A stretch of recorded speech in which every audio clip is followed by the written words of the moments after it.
Olá, boa noite, 6h02. Hoje é sexta-feira, dia 21 de julho de 2023. Eu sou Sandra Pedrosa. Vamos aos destaques de hoje do TJ Minas Notícias, segunda edição. Inscrições para a seleção de projetos sociais com verbas pecuniárias começam em agosto. Empresa deverá indenizar consumidor que teve nome negativado antes de ser notificado. CNJ estimula tribunais na implantação da justiça restaurativa nas escolas. A entrevista de hoje é com a juíza auxiliar da presidência, Marcela Novaes, que faz um balanço sobre o mutirão do júri da comarca de Belo Horizonte.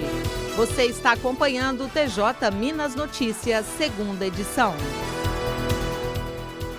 A Vara de Execuções Penais de Belo Horizonte vai abrir inscrições para a seleção pública de projetos de entidades públicas e privadas sem fins lucrativos para receberem recursos financeiros recolhidos de pagamento de penas pecuniárias. A verba de R$3 milhões será distribuída para projetos voltados para a segurança pública, educação e saúde e que atendam áreas sociais especificamente em Belo Horizonte. As inscrições ficam abertas no período de 1º a 28 de agosto. O resultado será divulgado em 11 de setembro deste ano. As verbas oriundas de penas pecuniárias são valores em dinheiro que o réu de um processo é condenado a pagar, no caso das transações penais ou em sentenças condenatórias. Mais detalhes em tjmg.jus.br. Empresa deverá indenizar consumidor que teve o nome negativado antes de ser notificado. As informações com Denise Guimarães. Uma instituição que atua na atividade de crédito foi condenada a pagar R$15 mil em danos morais a um consumidor que alegou ter sido surpreendido com a inscrição do nome dele em cadastros de proteção ao crédito. A decisão é da 13ª Câmara Civil do Tribunal de Justiça de Minas Gerais. Segundo informações que constam no processo, a empresa não notificou o consumidor sobre a negativação do nome dele no cadastro. Ele, então, recorreu à Justiça para solicitar a exclusão do cadastro e indenização por danos morais. A decisão, em primeira instância da comarca de Sabará, na região metropolitana de Belo Horizonte, previa o valor de R$4 mil. O consumidor, no entanto, recorreu e solicitou o aumento do valor para a indenização. Ao considerar os fatos apresentados, o relator do caso, desembargador Nilton Teixeira Carvalho, atendeu a solicitação e aumentou o valor da indenização para R$15 mil.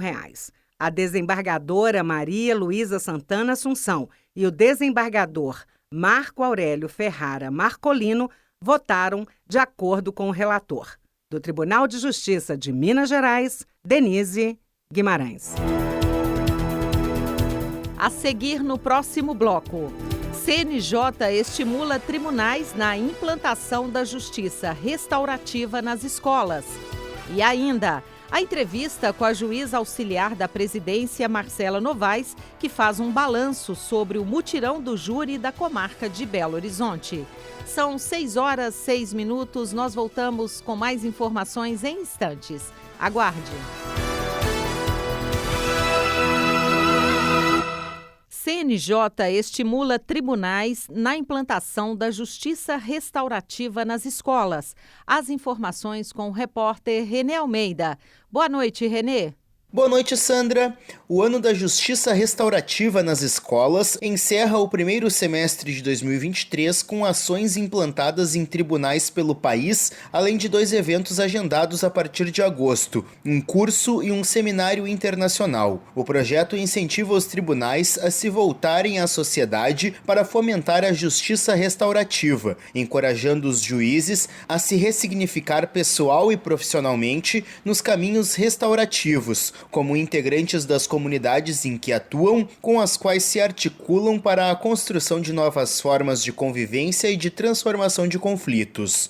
A justiça restaurativa é um conjunto ordenado e sistêmico de princípios, métodos, técnicas e atividades próprias que visa a conscientização sobre os fatores relacionais, institucionais e sociais, motivadores de conflitos e violências e por meio do qual os conflitos que geram dano, concreto ou abstrato, são solucionados. A iniciativa se difere da justiça punitiva e retributiva e tem como pauta a escuta de todas as pessoas envolvidas em conflitos.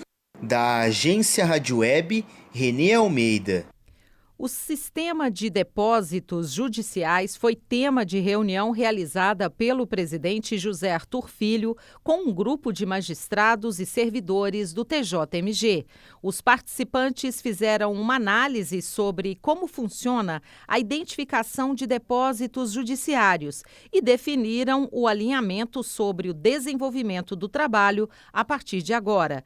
De acordo com o presidente José Arthur Filho, a atividade de identificação de depósitos é um importante instrumento para assegurar os direitos dos litigantes e agilizar o integral pagamento às partes interessadas. 6h10.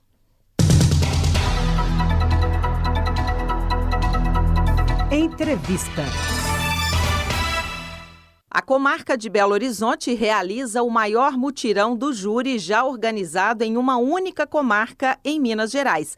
O mutirão teve início no dia 3 de julho e segue até o próximo dia 28. Para saber como estão os trabalhos no mutirão, converso agora com a juíza auxiliar da presidência, Marcela Novaes. Olá, doutora Marcela, é um prazer recebê-la aqui na Rádio TJ Minas.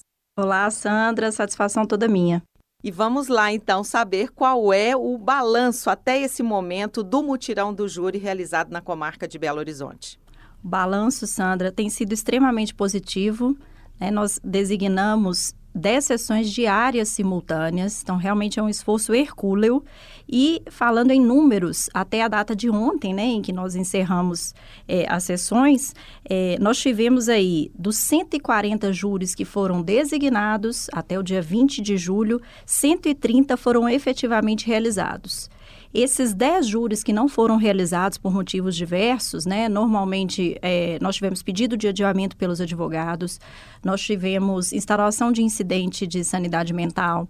Então, esses 10 júris, eles estão sendo redesignados para dentro do período do próprio mutirão, porque o nosso objetivo é realmente realizar o maior número possível de sessões plenárias dentre as 200 que foram designadas.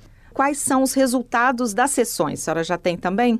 Temos sim. Até a data de 20 de julho, nós tivemos 64 absolvições, 61 condenações e 5 desclassificações. Sim. E que tipos de processos mais comuns chegam até o mutirão ou estão aí já em processo?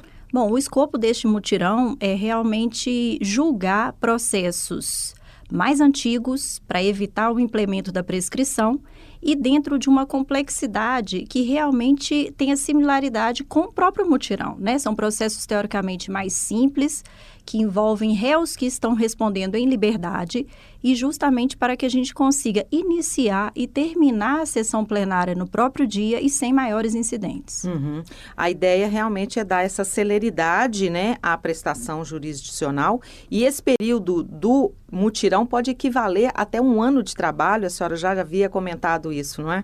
Perfeito. Eu acho que essa é a grande eficácia desse mutirão. Uhum. São processos que são do 2º Tribunal do Júri da comarca de Belo Horizonte e o 2º Tribunal do Júri estava com uma pauta bastante alongada em relação aos outros 2 tribunais, por questões históricas, ausência de juiz para atuar com exclusividade no Tribunal do Júri e outros fatores. Então, o objetivo desse mutirão foi realmente igualar a pauta e o acervo desses tribunais do júri, para que a sociedade não tenha que aguardar uma resposta estatal de forma tão distorcida em relação às unidades judiciárias que têm a mesma competência. Uhum. Então, o objetivo é realmente que a gente consiga enxugar a pauta do segundo Tribunal do Júri. Sim, e pode servir de exemplo para outras comarcas que também estão vivendo essa situação, né, doutora? Com certeza. A presidência, na verdade, já vem traçando esse planejamento.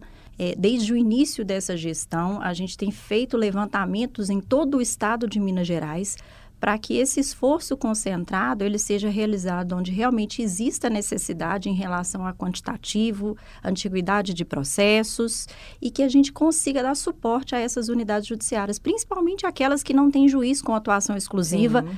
Nós temos aí um número significativo dessas unidades. Então, o objetivo é dar suporte ao jurisdicionado, ao próprio juiz que acumula jurisdição e tem que responder em 2 unidades. Então, nós temos traçado grandes mutirões no estado todo, durante o ano todo, independentemente daquele mês nacional do júri, que é o mês de novembro, Sim. tradicionalmente, né? Em que o CNJ conclama os tribunais para fazerem esses mutirões, mas a presidência tem realizado mutirões durante o ano todo. Sim.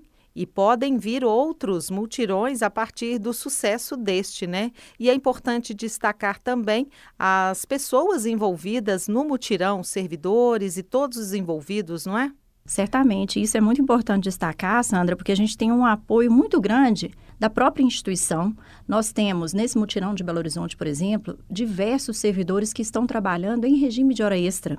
Essas sessões plenárias, 10 simultâneas por dia, elas foram efetivamente criadas dentro da estrutura da FUMEC. Ou seja, os escreventes, eles não são os escreventes que trabalham no segundo tribunal do júri. Os servidores que cumpriram os processos, né, expediram todas as intimações, eles trabalharam em horas extras, são servidores, inclusive, de outras varas que estão dando suporte para a Secretaria do Tribunal do Júri, assim como os juízes. São todos cooperadores que estão vindo das suas comarcas para dar suporte a essa prestação jurisdicional. E aí, sem esquecer também da cooperação interinstitucional que a gente fez com as 2 instituições parceiras, as grandes instituições do Tribunal do Júri, no caso desses processos, o Ministério Público e a Defensoria Pública. O Ministério Público, né, patrocina, obviamente, todas as ações, porque a titularidade é dele, da ação penal, mas a Defensoria Pública, nesse regime de mutirão, ela está presente em aproximadamente 70% a 80% de todos os processos. Então, realmente foi feita uma cooperação interinstitucional para além do TJMG. Com certeza. Quero agradecer muito a participação aqui na Rádio TJ Minas e até uma próxima oportunidade, doutora Marcela. Até a próxima, obrigada.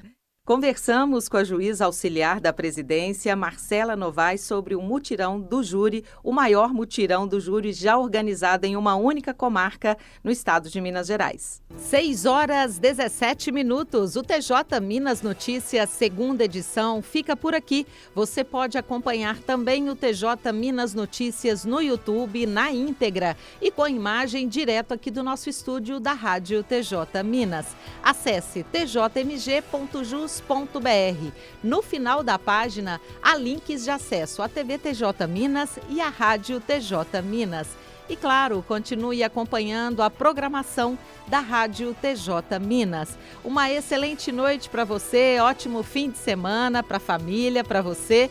E a gente volta na segunda-feira, a partir das 6 da noite. Tchau!